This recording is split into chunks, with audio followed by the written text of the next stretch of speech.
తిరుమల ప్రసాదంలో animal fat అంటే జంతువుల కొవ్వు కలిపిన నెయ్యిని వాడినట్టు ఆంధ్రప్రదేశ్ ముఖ్యమంత్రి నారా చంద్రబాబు నాయుడు చేసిన కామెంట్స్ తిరుమల శ్రీవారి భక్తులను కలవరపెడుతున్న అంశం. ఇన్నాళ్ళు తాము ఎంతో ఇష్టంగా తిన్న తిరుపతి లడ్డూలో తిరుమల అన్న ప్రసాదంలో నాసిరకం నెయ్యి వాడినట్టు తెలియడంతో శ్రీవారి భక్తులు ఆందోళన చెందుతున్నారు. ఇక తిరుమల లడ్డూ తయారీకి వాడిన నెయ్యిలో గొడ్డు మాంసం, ఫిష్ ఆయిల్, కుళ్ళిపోయిన జంతు మాంసం కూడా ఉన్నట్టు గుజరాత్లోని నేషనల్ డైరీ డెవలప్మెంట్ బోర్డ్ శాంపిల్స్లో తేలిందన్న విషయం తాజాగా బయటపడింది. ఈ విషయం కూడా భక్తుల్ని కలవరపరుస్తుంది. తిరుమల భక్తుల్లో ప్రస్తుతం ఇదే చర్చ మొదలయ్యింది. అసలు గతంలో ఏం జరిగింది, ఇప్పుడేం జరుగుతుంది అని శ్రీవారి భక్తులు చర్చించుకుంటున్నారు. ఆ పూర్తి వివరాలు మీరిక్కడ తెలుసుకోండి. ఆంధ్రప్రదేశ్ ముఖ్యమంత్రిగా చంద్రబాబు నాయుడు ప్రమాణ స్వీకారం చేసిన తర్వాత తిరుమల వెళ్లిన సంగతి అందరికీ తెలిసిందే. తిరుమల నుంచి ప్రక్షాళన ప్రారంభిస్తానని అప్పుడు చంద్రబాబు నాయుడు ప్రకటించారు. టీటీడీకి కొత్త ఈవోను నియమించారు. కొత్తగా వచ్చిన ఈవో రోజు సమీక్షలు, తనిఖీలు నిర్వహిస్తూ తిరుమలను, టీటీడీని పూర్తి స్థాయిలో ప్రక్షాళన చేసే పనిలో పడ్డారు. తిరుమలలో దర్శనాల దగ్గర నుంచి లడ్డు అమ్మకాల వరకు అనేక మార్పులు కనిపిస్తున్నాయి. ఇక లేటెస్ట్ న్యూస్ విషయానికి వస్తే తిరుమలలో లడ్డు తయారీకి, ఇతర ప్రసాదాల తయారీకి, అన్నప్రసాదం కోసం కర్ణాటక మిల్క్ ఫెడరేషన్ వారి నందిని నెయ్యిని కొనేవారు.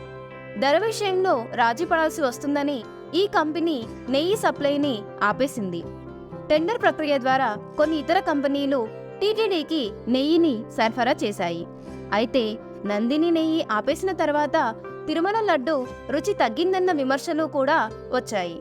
కొద్ది రోజుల క్రితం టీటీడీ మళ్లీ నందిని నెయ్యిని కొనుగోలు ప్రారంభించింది. ఇప్పుడు తిరుమల లడ్డూకు, అన్నప్రసాదాలకు నందిని నెయ్యిని వాడుతున్నారు. మీరు రెగ్యులర్గా తిరుమల వెళ్లే వారైతే మరి అప్పటికి ఇప్పటికీ రుచిలో ఏదైనా తేడా ఉందా అనే విషయాన్ని మాకు కామెంట్స్లో తెలియచేయండి.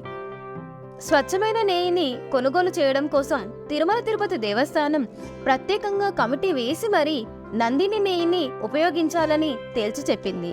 దీంతో మళ్లీ నందిని నెయ్యి కొనుగోలు ప్రారంభమయ్యింది. శ్రీవారి భక్తులకు మరింత రుచికరమైన లడ్డు ప్రసాదాలు అందించేందుకు నాణ్యమైన ఆవు నెయ్యి కొనుగోలు చేస్తున్నామని టీటీడీ ఈవో జె శ్యామలరావు ఇటీవల చెప్పారు.